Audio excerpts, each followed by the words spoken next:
Dans cette vidéo, j'aimerais évoquer un point fondamental, une accroche très puissante qu'il faut absolument que vous réalisiez si vous êtes HP et en prise avec un ou une perverse narcissique.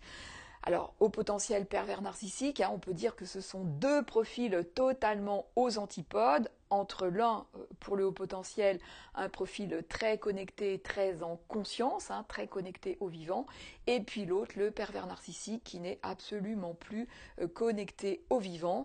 Donc deux profils diamétralement opposés et qui vont cependant s'attirer pour moi de manière irrépressible. J'avais fait déjà une vidéo il y a déjà un bon petit moment que j'avais appelée l'attraction fatale, parce que pour moi ces deux-là, effectivement, lorsqu'ils vont se rencontrer, l'attraction ne pourra être que fatale. Et c'est aussi le sujet de mon livre, je vous rappelle, qui s'appelle Le complexe de l'escargot. Vous avez le lien en dessous de cette vidéo et dans lequel aussi je vous partage mon histoire. Donc ces deux profils aux antipodes. Bon, vous savez probablement que le jeu du PN, ça va être de ferrer sa proie. On dit qu'il va ferrer sa proie. Il va comme hameçonner. Il va mettre des hameçons chez sa proie, et des hameçons profondément, parce qu'il va les mettre dans ses failles, ce qui fait que dans un second temps, quand la proie va vouloir se dégager, ça va lui donner vraiment l'impression que ça lui arrache là tout l'intérieur, toutes les entrailles. Ce qui va se jouer avec un haut potentiel qui est un petit peu différent avec une personne plus classique, on va dire, c'est que cette relation entre guillemets, parce qu'on ne peut pas vraiment parler de relation, mais va se jouer plus sur le plan de l'âme.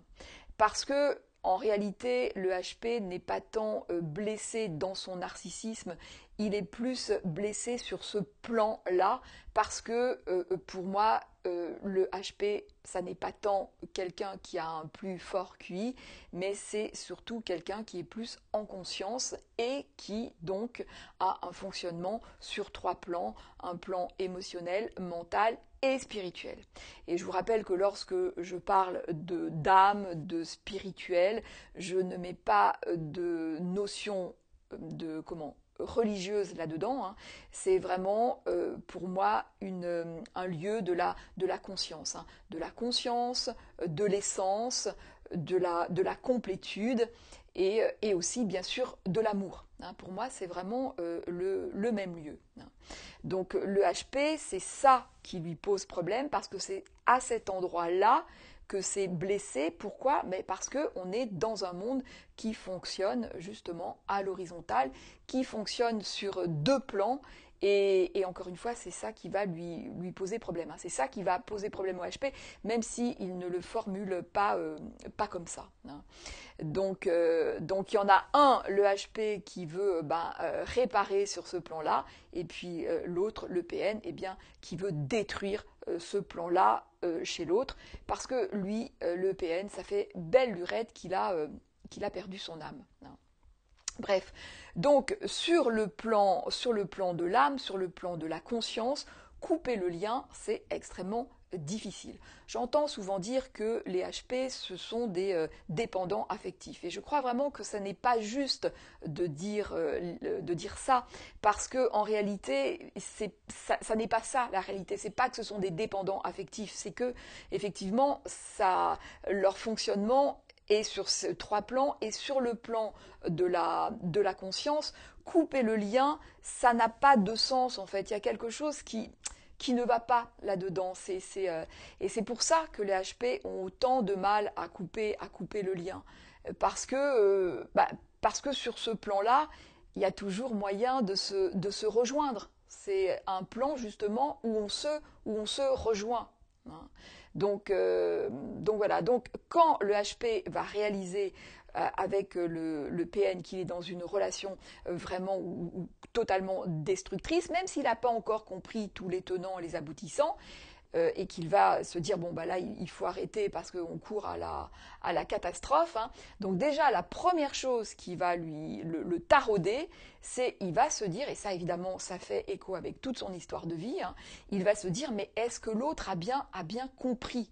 Est-ce que j'étais assez claire? Est-ce qu'il a compris ma bonne intention? Et ça, c'est souvent que c'est arrivé dans la vie du HP, hein, où il va se faire rejeter, où il va se faire... Et il va se dire, mais c'est pas possible, l'autre n'a pas compris mes bonnes intentions, l'autre n'a pas vu ce lieu-là de l'amour. Hein, parce que ça le laisse évidemment très perplexe de voir que l'autre ne semble pas le comprendre, pas l'entendre. Enfin, c'est un truc, c'est très troublant en fait. Hein. Donc, il va se dire ça, il va se dire, mais est-ce que l'autre a bien compris? Et puis, il va se dire, bon, bah, de toute manière, là, on a tout essayé, hein, donc on va effectivement se séparer, mais on va le faire de manière, déjà, on va bien s'expliquer et on va le faire proprement.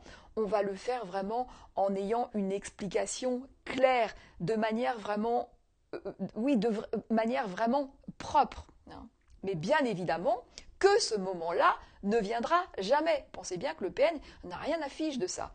Il n'en a rien à fiche et lui, au contraire, tout son jeu, c'est de faire complètement le contraire. Hein.